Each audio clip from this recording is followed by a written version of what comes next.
सभी को राम राम। मैं हूं पी के वैद। स्वागत है हमारे यूट्यूब चैनल पे। आयुष अस्पतालों में फार्मासिस्ट नहीं दे परामर्श।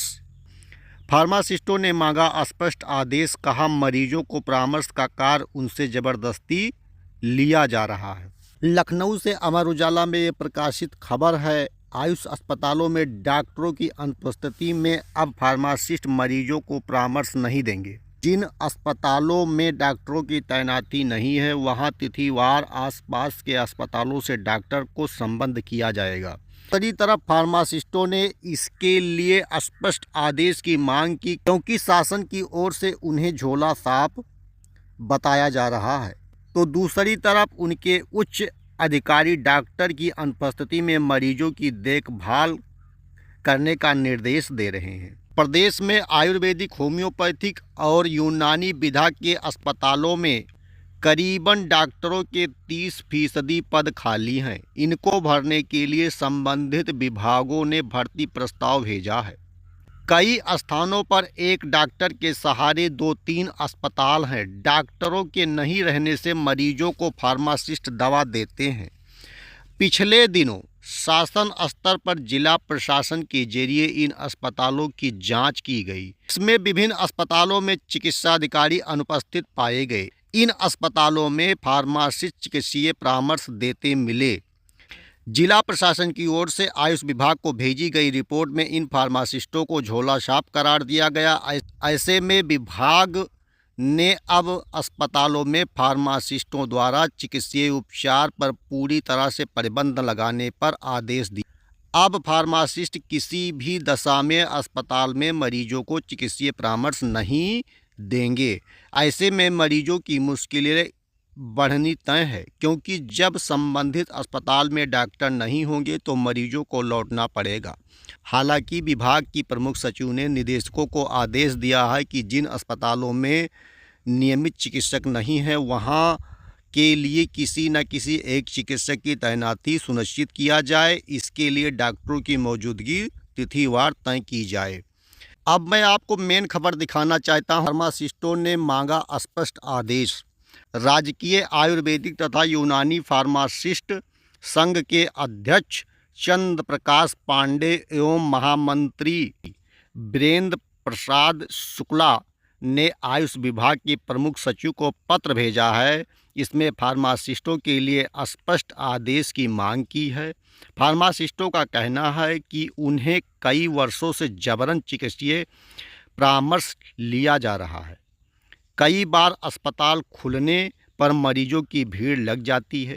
चिकित्साधिकारी के नहीं रहने पर फार्मासिस्टों को मरीजों को दवा देने की व्यवस्था होती है। इसलिए इस संबंध में स्पष्ट आदेश जारी किया जाए। फार्मासिस्ट संघ के 2 अध्यक्ष जी हैं, उनसे मैं एक बात और कहना चाहता, लेकिन जो आयुर्वेद के बेरोजगार फार्मासिस्ट भाई हैं उनके बारे में भी कुछ आपने नहीं सोचा है। तो अध्यक्ष जी, मैं आपसे एक निवेदन विनम्र करना चाहता हूं, क्योंकि हमारे पास अभी पिछले दिन काफ़ी बेरोजगार आयुर्वेद के फार्मासिस्ट आए थे जिनकी भर्ती 1002 पदों के लिए आई हुई है।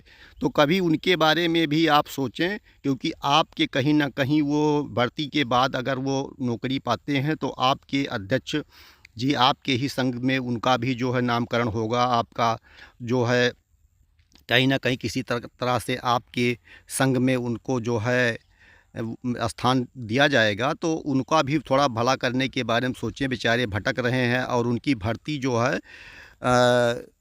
स्टे की वजह से लटकी हुई है। 1 साल पहले भर्ती आई है 30-32 सालों के बाद में। तो अध्यक्ष महोदय, कम से कम ये काम आप करना सुनिश्चित करें कि कम से कम जो विद्यार्थी फॉर्म भरे हुए हैं उनका परीक्षा हो जाए। स्टे हटना, इस पर भी थोड़ा सा आप लोग जो है अगर मांग करते तो फार्मासिस्ट बंधु जो कहीं ना कहीं आपके छोटे बड़े भाई ही हैं, बड़े क्या छोटे भाई हैं आपके, तो उनका भी भला हो जाता। और इस विधा को जो आयुष, यूनानी और होम्योपैथी विधा है उसमें जो है फार्मासिस्टों की तैनाती हो जाती। और डॉक्टर की तैनाती तो ठीक है, मांग कर रहे हैं, अच्छी बात है, लेकिन फार्मासिस्ट बंधु जो बेरोजगार बैठे हैं, ओवर एज हो रहे हैं, उनके बारे में भी थोड़ा विचार करना आपका जो है दायित्व बनता है। बहरहाल आपकी जो इच्छा हो वही करेंगे, लेकिन अगर आप ऐसा करते हैं तो आपका जो है जितने भी फार्मासिस्ट बंधु हैं और जिनको नौकरी मिलनी है वो कहीं ना कहीं आपका आजीवन कर्जदार बन जाएंगे, आजीवन ऋणी होंगे। तो आप अगर मांग करिए सरकार से तो कुछ ना कुछ लाभ इन लोगों को भी देखा जाएगा। इनका स्टे हटने में सरकार भी योगदान करेगी और इन लोगों की भर्ती सुनिश्चित हो जाए।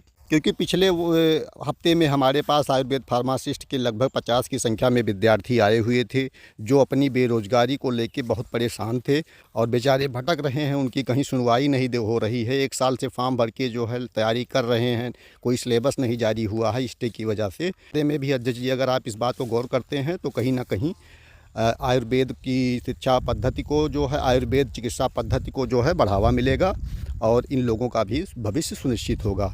बहुत बहुत धन्यवाद। आप अगर हमारी बात को गौर करते हैं अध्यक्ष जी। जो विद्यार्थी हमारे पास आयुर्वेद के आए थे उनको देख के हमको बड़ी दया आई, इसलिए मैं ये बात कह रहा हूँ।